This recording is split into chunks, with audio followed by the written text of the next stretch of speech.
Hello दोस्तों, मेरा नाम है निखिल शर्मा और मैं आप सभी का स्वागत करता हूं आप ही के अपने चैनल MS टेंथिस पर। तो फ्रेंड्स, इसके पहले वाली वीडियो में हमने जो रे डायग्राम्स है वो देख लिए थे, वो भी कॉनकेव मिरर के। तो इस वीडियो में हम हमारा जो रिफ्रैक्शन वाला पार्ट है इस chapter light reflection and reflection का, वो रिफ्लेक्शन वाला पार्ट आज खत्म हो जाएगा। आज हम कॉन्वेक्स मिरर के जो दो रे डायग्राम्स हैं उन्हें देखेंगे। उसके बाद हमारा रिफ्रैक्शन वाला जो पार्ट है वो स्टार्ट करेंगे हम। उसमें आपको ग्लास स्लैब से रिफ्रैक्शन को पढ़ना होगा। उसके बाद हम लेंसेज और लेंसेज के बारे में पढ़ेंगे। फिर लेंसेज में भी जो आपके रे डायग्राम्स हैं उन्हें बनाना सीखेंगे। तो अब हम अपने इस रिफ्लेक्शन के लास्ट टॉपिक को खत्म करते हैं। इसमें सिर्फ दो रे डायग्राम है आपके। तो कॉन्वेक्स मिरर के रे डायग्राम्स अब हम पढ़ेंगे, मतलब कॉन्वेक्स मिरर में किसी ऑब्जेक्ट को हम कहाँ रखेंगे तो किस टाइप की इमेज मिलेगी हमें, उसके बारे में पढ़ेंगे। देखिए, इसमें से दो केसेस होते हैं, यानी कि सबसे पहला केस है आपका जब कोई ऑब्जेक्ट हम रखते हैं इन्फिनिटी पर, यानी कि एक इनफाइनाइट डिस्टेंस। जब कोई ऑब्जेक्ट हम इनफाइनाइट डिस्टेंस पर रखते हैं तब।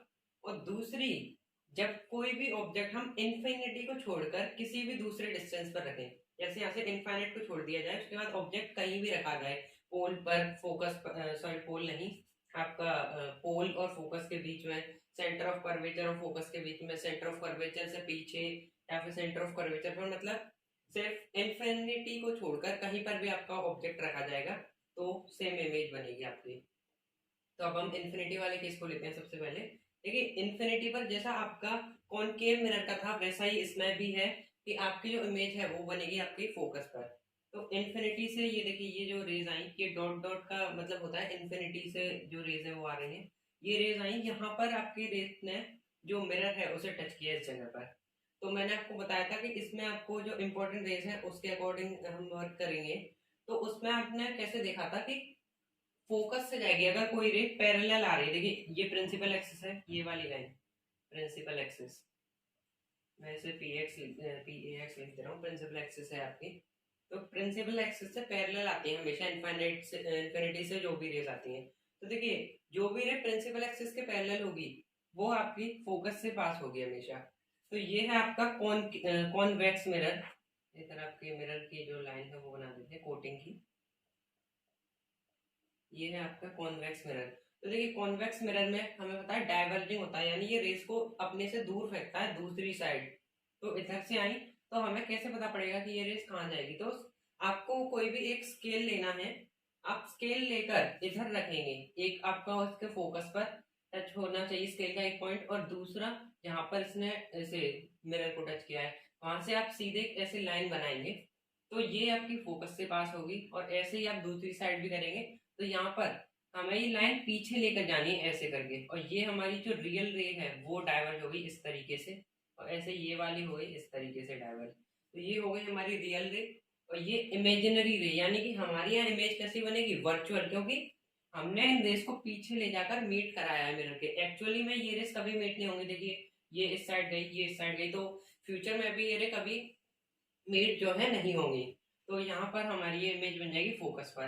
देखिए, इमेज फॉर्म एट फोकस, यानी इमेज बनी है हमारी फोकस पर। देखिए, फोकस पर बनी है, काफी पॉइंटेड साइज जो इमेज है वो बनेगी, यानी काफी डिमिनिश्ड इमेज बनेगी, काफी छोटी इमेज बनेगी। अब इसका नेचर क्या होगा, हमने पीछे ले जाकर खुद रेस को मीट कराया है, यानी इमेजिनरी जो रेस है वो मीट कराई गई है, अपियर टू मीट हो रही है। तो इसका मतलब है वर्चुअल एंड डायरेक्ट इमेज है हमारी। सेकंड हम केस देखेंगे कि इंफिनिटी को छोड़कर किसी भी दूसरी जगह पर हमारा जो ऑब्जेक्ट है वो रखा जाए। देखिए, object is placed at any point other than infinity. तो जैसे हमने किसी भी पॉइंट पर लेट कर लिया कि ये पॉइंट, ये जो ऑब्जेक्ट है वो आपका इधर रखा है किसी भी पॉइंट पर इंफिनिटी को छोड़कर, यानी इंफिनिटी नहीं होना चाहिए, बाकी कोई भी पॉइंट चलेगा इधर। तो हमने ये ऑब्जेक्ट रखा। अब यहाँ से हमने एक रे पास कराई पैरेलल, ये प्रिंसिपल एक्सिस हो गई आपकी, ये वाली लाइन प्रिंसिपल एक्सिस। तो यहाँ से एक लाइन पैरेलल गई, तो ये आपकी ये फोकस से हम ऐसे डायरेक्ट बनाएंगे पीछे की साइड। ठीक है, ये एक दूसरी रे हमने निकाली। ये वाली रे आपकी पोल से गई, पोल से हमें पता है कि पोल पर कोई भी रे जाती है तो वो प्रिंसिपल एक्सिस से रिफ्लेक्शन के बाद भी सेम एंगल बनाती है। तो ये एंगल और ये एंगल सेम होगा, तो ये इस एंगल से वापस हो गई।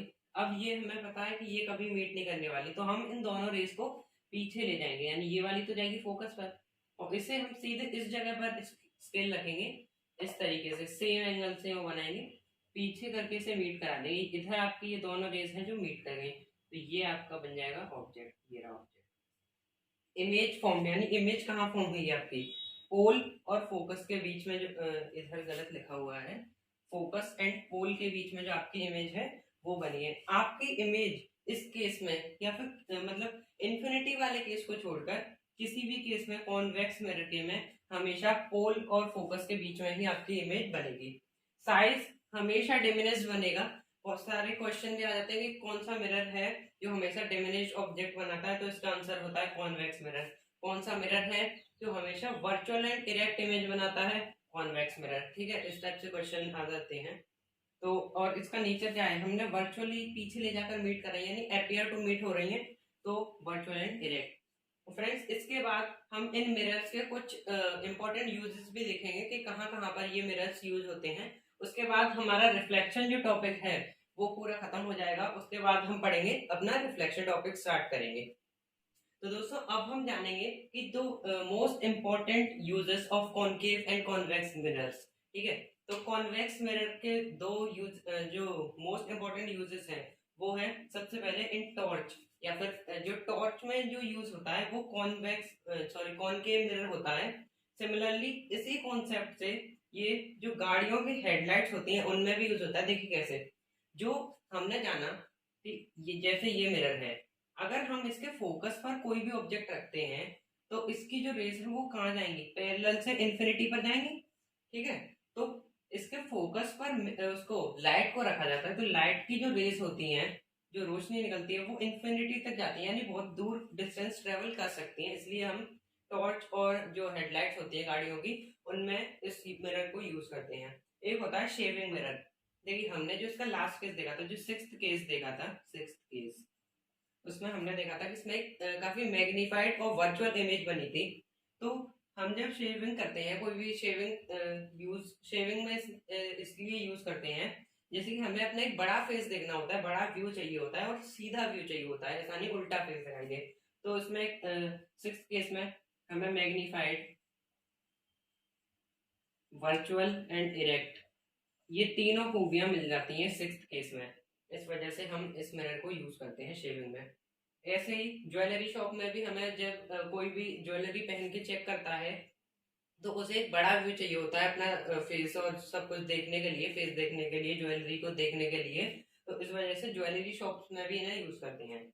अब कॉन्वेक्स मिरर, कॉन्वेक्स मिरर को रियर व्यू मिरर्स, यानी गाड़ियों के जो गाड़ियां होती हैं जैसे बाइक्स हो गई, बड़े व्हीकल जैसे कार हो गए, उनमें इन मिरर को यूज किया जाता है, क्योंकि ये मिरर एक wider field of view provide करते हैं। क्या प्रोवाइड करते हैं, वाइडर फील्ड ऑफ व्यू, यानी कि इन मिरर से हम एक दूर के डिस्टेंस तक को देख सकते हैं, क्योंकि ये छोटी इमेजेस दिखाता है। तो छोटी इमेज दिखाता है किसी भी ऑब्जेक्ट की तो ज्यादा दिखाई दे सकती है, उससे जो चीजें हैं वो ज्यादा देख सकते हैं उसमें। ऐसे ही शार्प टर्न्स ऑफ रोड, यानी कि जैसे ये एक रोड है, ये एक बिल्डिंग है, ऐसे ही दो बिल्डिंग है और ये इधर से ऐसे एक रोड मुड़ा है, इस जगह से इधर भी एक बिल्डिंग है। तो जैसे इधर कोई आदमी आ रहा है, किसी भी व्हीकल से आ रहा है और कोई इधर से आ रहा है, तो उसे नहीं पता पड़ेगा कि कौन इस साइड से आ रहा है, क्योंकि हर जगह बिल्डिंग है तो एक्सीडेंट होने के काफी ज्यादा चांस होते हैं। तो बिल्डिंग्स के ऊपर इस तरीके से जो गेट होते हैं उधर लगा दिया जाता है, जिससे कि यहाँ के आदमी को ये वाला ऑब्जेक्ट दिखाई दे सके जो उधर से आ रहा है। सिमिलरली जो यहाँ से आ रहा है उसे इस साइड की चीजें दिखाई दे सके। तो इसके दो मोस्ट इंपॉर्टेंट यूजेस ये थे और इसके कुछ इंपॉर्टेंट जो यूज हैं वो ये थे।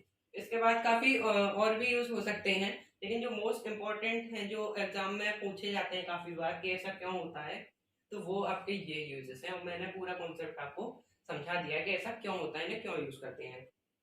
तो फ्रेंड्स इसके साथ आपका जो रिफ्लेक्शन वाला टॉपिक है वो पूरा यहीं पर खत्म होता है। अब हम स्टार्ट करेंगे अपनी अगली वीडियो में जो है रिफ्रैक्शन वाला टॉपिक। देखिए इसमें हमें पूरे लेंसेज के बारे में जानना है, इसके रिफ्रैक्शन के फॉर्मूले और स्नेल्स लॉ, काफी सारी चीजें हमें पढ़नी है। तो इस वीडियो को हम यहीं पर एंड करेंगे। आप अपने अच्छे से नोट्स बनाइए, अपने से अपनी बुक से अच्छे से पढ़ाई करिए, कोई भी डाउट हो आप कमेंट सेक्शन में पूछ सकते हैं या फिर मेरी ईमेल आईडी पर पूछ सकते हैं जो आपको डिस्क्रिप्शन में मिल जाएगी।